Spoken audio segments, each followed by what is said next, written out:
Hello welcome दोस्तों, स्वागत करता हूँ फिर से आप सबको आपके अपने इस चैनल में। तो गाइस इस वीडियो के अंदर हम डिटेल्स में डिस्कस करेंगे बिटकॉइन के बारे में, साथ ही हम यहाँ पर डिटेल्स में बात करेंगे कुछ ऐसे ऑल्ट कॉइन्स के बारे में, और यहाँ पर डिटेल्स में डिस्कस करेंगे कि एक्जैक्टली बिटकॉइन एंड बाकी ऑल्ट्स के प्राइस के अंदर क्या मूवमेंट हमें आने वाले टाइम में देखने को मिल सकता है। और इस टाइम पे अगर आप किसी भी ऑल्ट के अंदर एंट्री लेने का सोच रहे हो तो क्या आप इस टाइम पे आप किसी भी ऑल्ट के अंदर एंट्री ले सकते हो, यानी तो उसके ऊपर भी पूरा डिटेल्स में इस वीडियो के अंदर डिस्कस करेंगे और जानेंगे कि यहाँ पर नेक्स्ट बिटकॉइन के प्राइस के अंदर क्या मूवमेंट होगा। ठीक है, तो वीडियो में आगे बढ़ने से पहले ना, सबसे पहले अगर आप देखोगे तो ऑलरेडी अब इस टाइम पे इंडिया के अंदर क्रिप्टो को लेकर बहुत सारे फर्ड्स हमें मार्केट के अंदर देखने को मिल रहे हैं। जैसे कि कल भी मैंने एक ट्विटर के अंदर ट्वीट भी शेयर किया था और टेलीग्राम चैनल के अंदर भी मैंने शेयर किया था, जहां पर अभी इस टाइम पे राइट नाउ यहाँ पर Rajeev Chandrasekhar, the union minister of state electronics and information technology का जो है राजीव चंद्रशेखर जी, तो उनका यही कहना है कि ऑलरेडी वो ब्लॉकचेन एंड वेब 3 चीज़ों को सपोर्ट करते हैं, but they won't support the crypto as it represents macro economic risk. ठीक है, तो यहाँ पर उनका यही कहना है कि अब इस टाइम पे वो जैसे कि ब्लॉकचेन को सपोर्ट करेंगे, वेब 3 को सपोर्ट करेंगे, दैट्स अ टेक्नोलॉजी, जो कि पहले भी हमारा जो फाइनेंस मिनिस्टर है उनका भी यही कहना था कि वो ब्लॉकचेन एंड वेब 3 को सपोर्ट करेंगे, but they won't support the crypto as they according to them, कि यहाँ पर क्रिप्टो से जो है हमें यहाँ पर मैक्रो इकोनॉमिक रिस्क देखने को मिल जाता है। और यहाँ पर जो भी यहाँ पर रिसेंट जो यहाँ पर अभी इस टाइम पे मार्केट के अंदर जो भी हुए हैं उसका एग्जांपल लेते हुए उन्होंने यही कहा कि FTX एंड अदर केसेस आप देख सकते हो, तो उन केसेस के अकॉर्डिंग जो है उनके हिसाब से क्रिप्टो यहाँ पर क्रिप्टो को सपोर्ट नहीं करते, बट ब्लॉकचेन एंड वेब 3 को वो अभी इस टाइम पे सपोर्ट कर रहे हैं। तो अब इस टाइम पे अगर आप यहाँ पर, आपको ब्लॉकचेन के बारे में पता है, बाकी अगर आप ब्लॉकचेन जानते हो तो यहाँ पर हर एक क्रिप्टो ये ब्लॉकचेन के ऊपर काम करता है और हर एक क्रिप्टो के ब्लॉकचेन पे काम होता है। ठीक है, लेट्स सपोज कि अगर आप रिपल का देख लो तो रिपल का जो यहाँ पर बैकएंड में काम है वो किसी कंपनी में और किसी सिस्टम के अंदर रिपल का ही यहाँ पर जो है ब्लॉक्स यूज हो रहे, जहाँ पर उस कंपनी का या फिर उस पर्टिकुलर जगह का यहाँ पर जो भी टास्क है वो टास्क अभी इस टाइम पे वो कर रहा है। BTC का अगर आप देख लो, बाकी जितने भी कॉइन्स है उन कॉइन्स के हर एक कॉइन का अपना अपना यहाँ पर जो है वर्किंग प्रिंसिपल्स है। इसलिए तो आप देखते हो ना कि कभी कभी ऐसे होता है कि माइक्रोसॉफ्ट ने इसी प्रोजेक्ट के साथ जो है यहाँ पर पार्टनरशिप कर लिया। माइक्रोसॉफ्ट क्यों पार्टनरशिप करेगा? तो ना इन्वेस्ट करने के लिए पार्टनरशिप करेगा, वो पार्टनरशिप करेगा रीजन बिंग उस ब्लॉकचेन के ऊपर वो काम करना चाहेगा। जैसे कि पॉलीगॉन को देखोगे तो पॉलीगॉन अब इस टाइम पे IRCTC यानी कि इंडियन रेलवे में भी यूज हो रहा है किसी एक चीज के कारण, मुझे डायरेक्ट नहीं पता है कि एग्जैक्टली क्या चीज है, बट यहाँ पर ऐसे बहुत सारे चीजें होते हैं, बहुत सारे प्रोजेक्ट है जिनका फंडामेंटल बहुत ही ज्यादा स्ट्रॉन्ग है, जो अब इस टाइम पे जितने भी IT कंपनीज है या फिर बाकी जितने भी जगह है वहाँ पर यूज हो रहे ब्रॉडली, बट कुछ ऐसे प्रोजेक्ट्स है जो अब इस टाइम पे यूज नहीं हो रहे। ठीक है, तो यहाँ पर ऑलरेडी ये जो न्यूज़ है इस न्यूज़ के बारे में आपको पहले से पता होगा, आई होप सो। बाकी अगर आपको नहीं पता है तो अब फिलहाल के लिए जो स्टेटमेंट है, ये स्टेटमेंट हमें लाइक 1.5 ईयर से हमें देखने को मिल रहा है। ठीक है, तो लास्ट ईयर में हमने देखा था कि हमारा जो फाइनेंस मिनिस्टर है उनको भी पूछा गया था, तो उनका भी सेम यही आंसर था कि हम यहाँ पर ब्लॉकचेन एंड वेब 3 को सपोर्ट करते हैं, but we won't support the crypto as it represent the macro economic risk. तो मैक्रो इकोनॉमिक रिस्क का मतलब यही होता है कि जैसे कि FTX का यहाँ पर रिसेंटली कोलैप्स होना, और भी ऐसे बहुत सारे जो है उन्होंने सिनेरियोस बताए हैं जो कि मैंने यहाँ पर मेंशन भी नहीं किया, बट यहाँ पर FTX जो है वो ऑलरेडी हाईलाइटेड हो चुका है मार्केट के अंदर। हर एक बंदा भी इस टाइम पे FTX का ही जो है यहाँ पर एग्जांपल देता है कि देखो FTX चला गया, बट यहाँ पर लोगों को ये नहीं पता है कि FTX के अंदर जितने भी लोगों का विड्रॉल अभी इस टाइम पे रुका हुआ है, तो उसके लिए अभी इस टाइम पे केसेस चल रहे हैं। इन कमिंग डेज, आज नहीं तो कल, यहाँ पर आप जितने भी लोगों का यहाँ पर विड्रॉल्स था वो विड्रॉल्स उनको ज़रूर से मिलेगा। तो इस चीज़ को भी लोग नहीं समझ पा रहे हैं, एंड मुझे मेरे हिसाब से ना यहाँ पर मैं इस चीज़ के ऊपर कमेंट नहीं करना चाहता हूँ। मैं जस्ट आपको यही बोलूँगा कि ऑलरेडी जैसे कि अगर आप बहुत सारे ऐसे कंट्रीज को देखोगे तो हर एक कंट्री के अंदर अभी इस टाइम पे क्रिप्टो को as a legal tender notice accept किया जा रहा है, क्रिप्टो को यूज़ किया जा रहा है एज ए पेमेंट। बट यहाँ पर आगे आने वाले टाइम में क्या होगा हमें नहीं पता, बट इंडिया के अंदर क्या होता है वो देखने वाली बात होगी। तो इसलिए आप क्या करो कि एग्जैक्टली देखो कि एग्जैक्टली कौन सा एक्सचेंज के ऊपर क्या हो रहा है, कौन सा न्यूज़ निकल के आ रही है। और यहाँ पर मुझे ना, यहाँ पर जब से मैं मार्केट को ट्रैक कर रहा हूँ, इंडियन क्रिप्टो न्यूज़ को ट्रैक कर रहा हूँ, मेरे हिसाब से ना सबसे पहला जो यहाँ पर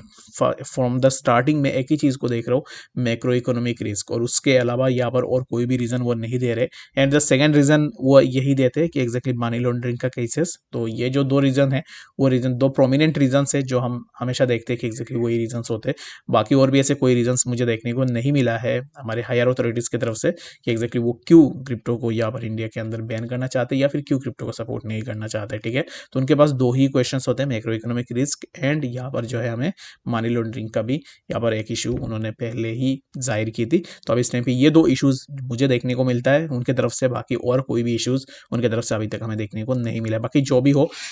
बैन होना it's next to impossible according to me. अगर आप ऐसे सोच रहे हो कि बैन हो जाएगा, तो मेरे हिसाब से बैन करना बिल्कुल भी पॉसिबल नहीं होगा इंडिया के अंदर, क्योंकि अब इस टाइम पे बहुत बड़ी अमाउंट में लोग ट्रेड करते हैं। तो बैन तो बिल्कुल भी नहीं होगा, कुछ रेस्ट्रिक्शंस हमें ज़रूर से देखने को मिल सकता है। तो रेस्ट्रिक्शंस क्या होते हैं, क्या होगा, वो आने वाले टाइम में हमें देखने को मिलेगा कि एग्जैक्टली क्या रेस्ट्रिक्शंस वो लेकर आने वाले हैं। ठीक है, तो चलिए फिर हम बात करते हैं बीटीसी के बारे में कि एग्जैक्टली बीटीसी में हमें क्या मूवमेंट देखने को मिलेगा। तो अब इस टाइम पे बीटीसी को देखोगे तो प्राइस अब इस टाइम पे 28,600 के आसपास मूव कर रहा है, और यहाँ से बीटीसी के लिए, बीटीसी अब इस टाइम पे जैसे कि इसी जोन के आसपास कंसोलिडेट हो रहा है, जो कि है 28,609, और यहाँ से प्राइस अगर ब्रेकआउट लेता है तो ब्रेकआउट लेने के बाद यहाँ से हमें प्राइस के अंदर एक अच्छा सा मूवमेंट देखने को मिल सकता है, जो कि हमें बीटीसी नेक्स्ट इसी जोन के आसपास 28,954 एंड लेटर हमें प्राइस जो है 29,183 के आसपास भी देखने को मिल सकता है। अब इस टाइम पे अगर आप यहाँ पर बीटीसी के अंदर एंट्री लेने का सोच रहे हो, या फिर अगर आपने ऑलरेडी एंट्री ले लिया है, तो मेरे हिसाब से राइट नाउ अब इस टाइम पे देखोगे तो प्राइस एक ट्रेंड लाइन सपोर्ट के आसपास है, जो कि एक लोकल सपोर्ट हम इसको कंसीडर कर सकते हैं। जब भी प्राइस नीचे आया तब प्राइस ने इसी जोन के आसपास अपना सपोर्ट को सस्टेन किया, and after sustaining support over that zone, यहाँ से प्राइस के अंदर हमें एक अच्छा सा मूवमेंट देखने को मिला। लाइक प्राइस को अगर आप देखोगे ना, तो प्राइस यहाँ पर मैं जैसे कि यहाँ पर प्राइस कुछ इस तरीके से गया, उसके बाद फिर से प्राइस इसी जोन के आसपास आया, एंड लेटर ऑन प्राइस ने इसी जोन पे ही अपना support, and after sustaining support over that zone price तुरंत नीचे कुछ इस तरीके से आया। उसके बाद जो हमें प्राइस के अंदर कुछ इस तरीके का मूवमेंट देखने को मिला। अब इस टाइम पे प्राइस फिर से अगर आप देखोगे ना, तो ऑलरेडी ये जो जोन है, इस जोन पे इतना यहाँ पर सेलिंग प्रेशर है, उसके बावजूद भी प्राइस अभी इस टाइम पे ज़्यादा नीचे नहीं आ रहा है। दैट मीन्स कि अभी इस टाइम पे स्मार्ट मनी कोई भी इंटरेस्टेड नहीं है यहाँ पर। अभी इस टाइम पे क्या हो सकता है ना, कि 2 सिनेरियोज हमें देखने को मिल सकते हैं। एक, या तो हमें प्राइस बहुत ज़्यादा नीचे देखने को मिले, या तो प्राइस हमें यहाँ से बहुत ज़्यादा ऊपर देखने को मिले। तो ये बात मैं आपको क्यों बता रहा हूँ, यहाँ पर जितने भी स्मॉल कैंडल्स है ना, ये स्मॉल कैंडल्स सिर्फ जितने भी रिटेल इन्वेस्टर्स है, जैसे कि आपके और मेरे जैसे जितने भी इन्वेस्टर्स है, वो इन्वेस्टर्स अभी इस टाइम पे सिमिलर काइंड ऑफ कैंडल्स बना रहे हैं। ठीक है, ऐसा नहीं है कि वो यहाँ पर बहुत बड़े कैंडल्स बना रहे हैं। तो जितने भी रिटेल इन्वेस्टर्स है वो अभी इस टाइम पे ये कैंडल्स बना रहे हैं, तो उनके अकॉर्डिंग अगर ये ब्रेकआउट लेता है, तो दैट मीन्स कि अगर स्मार्ट मनी यहाँ पर बाई करते, तो यहाँ पर हमें ब्रेकआउट जरूर से देखने को मिलेगा। तो अब इस टाइम पे कुछ भी कमिट नहीं कर सकते हो कि एग्जैक्टली क्या मूवमेंट होगा। और मैं भी अगर यहाँ पर कमिट करके आपको बता दूं, फिर से आप में से बहुत सारे लोग गुस्सा भी हो जाओगे अगर उसका ऑपोजिट आ जाता है। तो मैं अभी इस टाइम पे अपना मुंह बंद रखूंगा, और मेरे हिसाब से आपको ये जो ट्रेंड लाइन है, इस ट्रेंड लाइन को देखना है 28,530। अगर इसके बियॉन्ड दिस जोन अगर हमें प्राइस देखने को मिलता है, दैट मीन्स कि हम थोड़ा नीचे जरूर से आ सकते हैं, जो कि 28,120, एंड लेटर हमें प्राइस जो है इसी जोन के आसपास भी देखने को मिल सकता है। अगर 1 आवर पे मैं अगर वॉल्यूम की बात करूँ,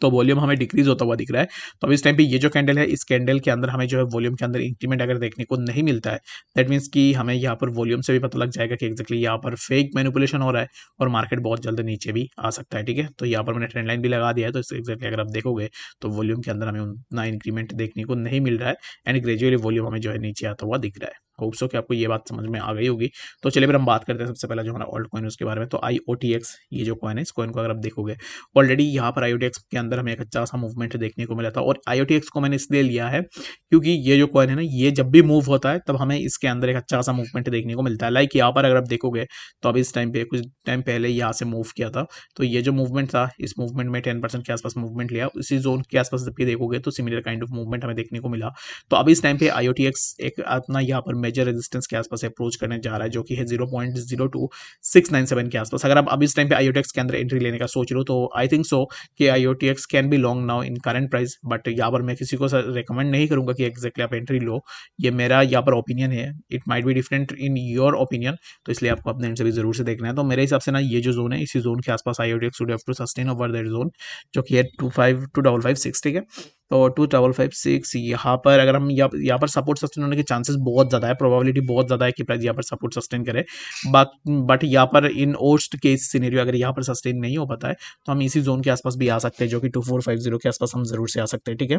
तो यहाँ पर इन सेफर साइड मेरे हिसाब से इस टाइम पे एंट्री अगर कोई भी ले रहा है IOTX के अंदर, तो उसका स्टॉप लॉस होनी चाहिए जस्ट बिलो दिस जोन, जो कि ये जो वीक है ना, इस वीक से नीचे होनी चाहिए। क्योंकि अगर आप स्टॉप लॉस यहाँ पर हंट हो रहा है, दैट मीन्स कि आप एग्जिट कर लो, फिर आपको और भी नीचे देखने को मिले, तब जाके जब